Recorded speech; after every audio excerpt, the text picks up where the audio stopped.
आत्मीय भाइयों एवं बहनों, आपको पुस्तक प्राण शक्ति एक दिव्य विभूति, लेखक पंडित श्री राम शर्मा आचार्य, वाङ्मय सत्र, विषय सत्संग, पृष्ठ 8.19 से पढ़कर सुनाते हैं। पिछले वीडियो के क्रम में सुनिए। मित्रों, दो व्यक्ति जब एक दूसरे को कुछ देने लेने की दृष्टि से एकाग्र होकर सत्संग करते हैं तो उनका फल बहुत ही चमत्कारिक होता है। दोनों की एकाग्रता हो जाने से दोनों आपस में संबद्ध हो जाते हैं। एक व्यक्ति अपना ज्ञान दूसरे पर फेंकता है और दूसरा उसे पूरी तरह पकड़ता है। वह ज्ञान ग्राहक के अंतःकरण में बहुत गहरा उतर जाता है। मामूली कामकाज का ज्ञान, लोक व्यवहार की शिक्षा मन और बुद्धि तक ही सीमित है। इसलिए यह इतने प्रभावशाली और आनंददायी नहीं होते। कारण देने वाले के भौतिक ज्ञान और लेने वाले की भौतिक बुद्धि में ही यह आदान प्रदान होकर ऊपर उथला ही रह जाता है, ऊपर ही ऊपर रह जाता है, अंदर नहीं जाता। फिर भी मनोयोग पूर्वक सिखाया या सीखा हुआ ज्ञान स्थायी होता है, किंतु आध्यात्मिक शिक्षा के साथ केवल वाचक ज्ञान नहीं होता, अपितु उसके साथ आत्मिक अनुभूति भी होती है।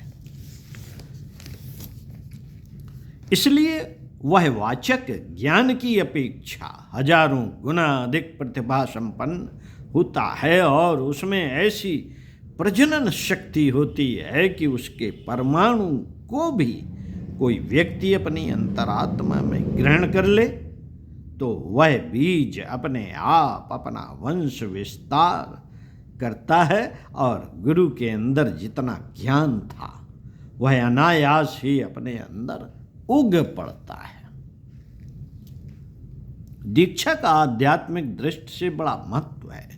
उसमें समर्थ गुरु अत्यंत मनोयोग पूर्वक शिष्य को गहरी आध्यात्मिक भूमिका तक नीचा उतरकर अपने कुछ बीजाणुओं को इंजेक्शन की भांति वहां पनपने के लिए छोड़ देता है।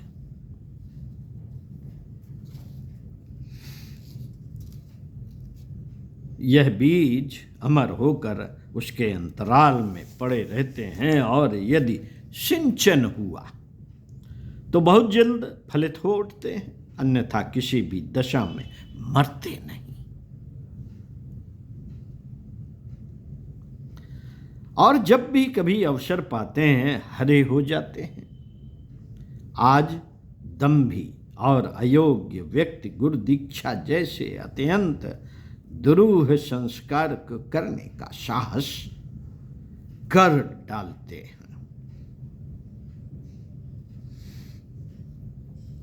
वे धन के लालच में इस उच्च कोटि की यौगिक क्रिया को भी तमाशा बनाते हैं और इसका उपहास कराते हैं। यह कितने दुख और लज्जा की बात है।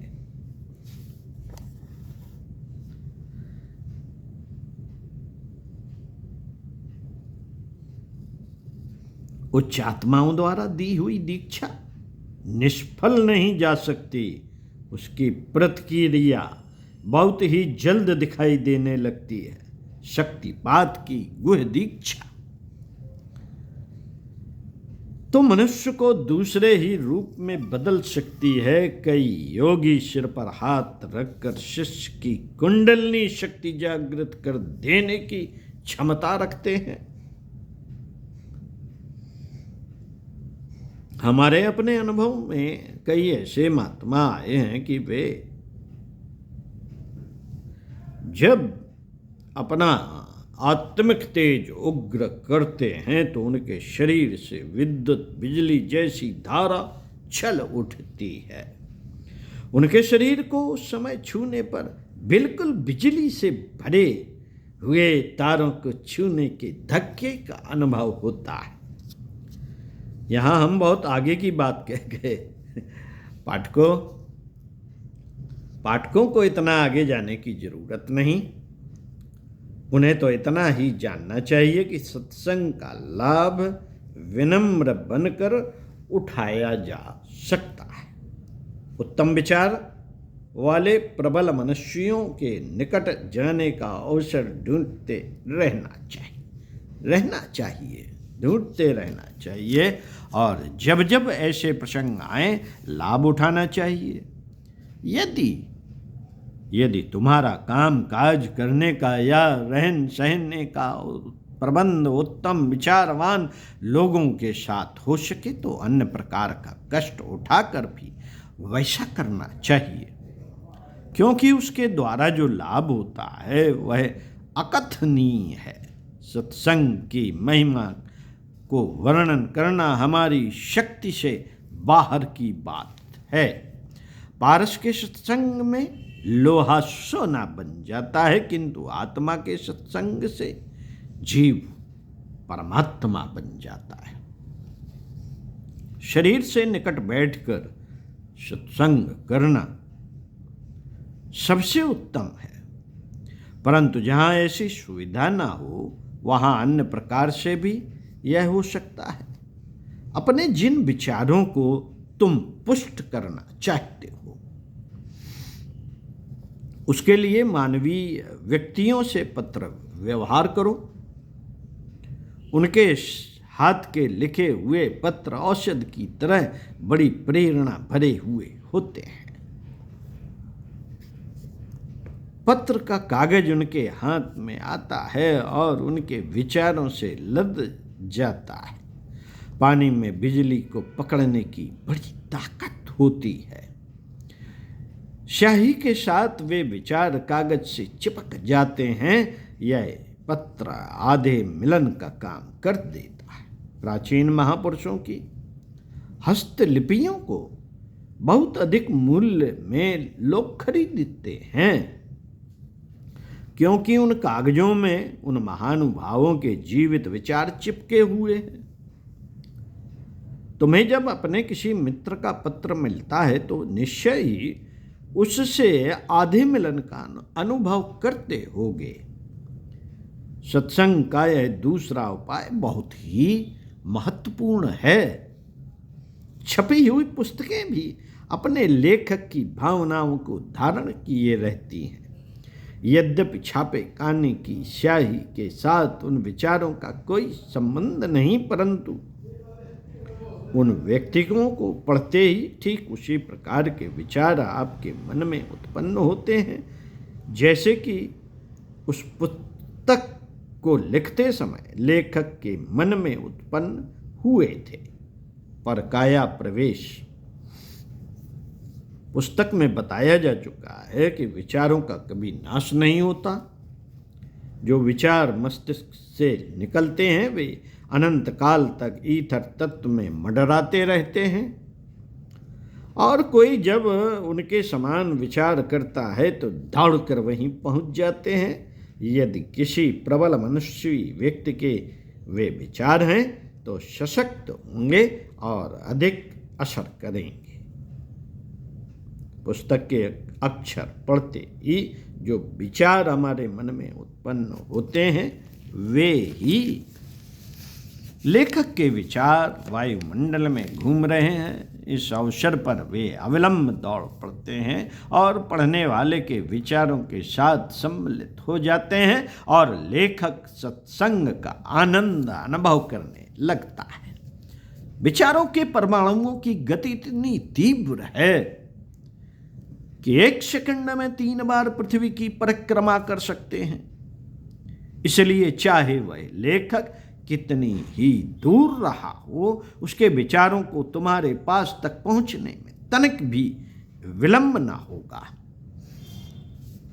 लेखक ने जितने मनोयोग के साथ उन विचारों को लिखा होगा उतना ही उसका अधिक असर होगा। हल्के तौर से या इधर उधर की यूं ही जो पुस्तकें लिखी जाती हैं उनका पाठकों पर कोई विशेष प्रभाव नहीं होता, यहाँ तक कि वे अच्छी तरह उसे समझ भी नहीं पाते।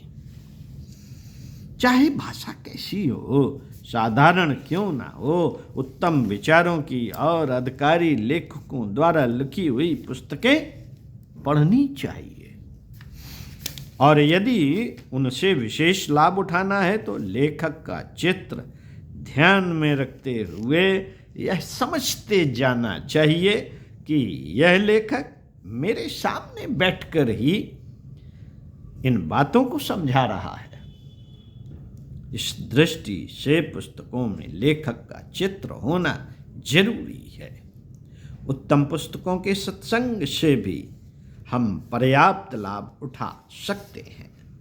विचारों का गंभीर मनन और खोज संबंधी बारीक काम तो एकांत और शांत वातावरण में होता है, परंतु दबी हुई आत्मशक्ति को उभारने के लिए सामूहिक सत्संग में बड़ा बल मिलता है। जब बहुत से लोगों के मन एक बात पर एकत्रित होते हैं तो उनकी सम्मिलित शक्ति बड़ी जोरदार हो जाती है और वह लौटकर जब उपस्थित लोगों के पास जाती है तो उनमें उत्साह और स्फूर्ति भर देती है। सुआ, सभा, जुलूस, कमेटी, दरबार, पंचायत में शामिल होने पर तत्संबंधी विचारों का अधिक प्रभाव रहता है। सामूहिक प्रार्थना, सत्संग या संकीर्तन द्वारा भी उन विचारों को बड़ा प्रोत्साहन मिलता है। यदि कई आदमी साथ साथ अभ्यास करें, संग बनाकर सत्संग किया करें तो उन्हें एकांत की अपेक्षा अधिक स्फूर्ति मिलेगी। परंतु स्मरण रहे, इसका फल शक्ति का उदय करने तक ही सीमित है।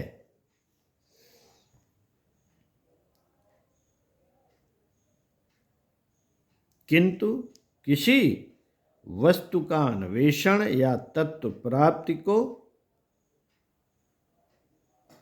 एकांत में ही हो सकती है, बिना किसी वस्तु की सहायता के। एक नियमित समय पर यदि दो व्यक्ति एकाग्र होकर बैठें और अपने विचार एक दूसरे को भेजने का प्रयत्न करें तो थोड़े दिनों के अभ्यास से ही उन्हें आशातीत सफलता मिल सकती है। प्रारंभिक दशा में भी उन्हें जो संदेश प्राप्त होंगे उनमें बहुत से सत्य होंगे। आत्मा निर्मल होगी और एकाग्रता बढ़ती जाएगी तो उसी अनुपात से वे संदेश अधिक स्पष्ट और ठीक ठीक सुनाई देने लगेंगे। आध्यात्मिक बिजली द्वारा यह बेतार का तार बड़ी सफलतापूर्वक चल सकता है। प्राचीन काल के ऐसे असंख्य उदाहरणों से इतिहास भरे हुए हैं। आज भी जो उनकी परीक्षा करना चाहें उन्हें संतोष हो सकता है। यहाँ तक कि दिव्य दृष्टि भी प्राप्त हो सकती है। वैज्ञानिक लोग ईश्वर तत्व की सहायता से टेलीविजन यंत्रों द्वारा एक स्थान से चित्र दूसरे स्थानों को भेजते हैं। आध्यात्मिक पवित्रता, एकाग्रता और अभ्यास द्वारा दूर देशों की घटनाएं अपने दिव्य चक्षुओं से देखी जा सकती हैं। तुम भी प्रयत्न करो तो सफलता प्राप्त कर सकते हो। थोड़ा सा दिव्य दर्शन तो प्रथम प्रयत्न में भी हो सकता है। एकांत स्थान में एकाग्रता पूर्वक अपनी दिव्य दृष्टि को किसी स्थान पर भेजोगे तो वहां के दृश्यों का तुम्हें अनुभव होगा। आरंभ में यह चित्र धुंधले और अशुद्ध भी होंगे, परंतु आत्मिक उन्नति के साथ इनकी स्पष्टता और सत्यता बढ़ती जाएगी। यह सब मानवीय विद्युत के चमत्कार हैं। हम सत्संग के सद्गुणों को अपने अंदर धारण करके इस शक्ति का पर्याप्त लाभ उठा सकते हैं। तो साथियों, पढ़ते रहिए कुछ अच्छा। हमने 2 वीडियो में आपको यह विषय सत्संग पढ़कर सुनाया। अगले वीडियो में आपको पढ़कर सुनाएंगे प्राण शक्ति एक दिव्य विभूति, इसके द्वारा रोगों का निवारण और इसके द्वारा बच्चों की सावधानी और आत्म तेज बढ़ाने के उपाय। तो सुनते रहिए कुछ अच्छा और पढ़ते रहिए कुछ अच्छा। ओम शांति।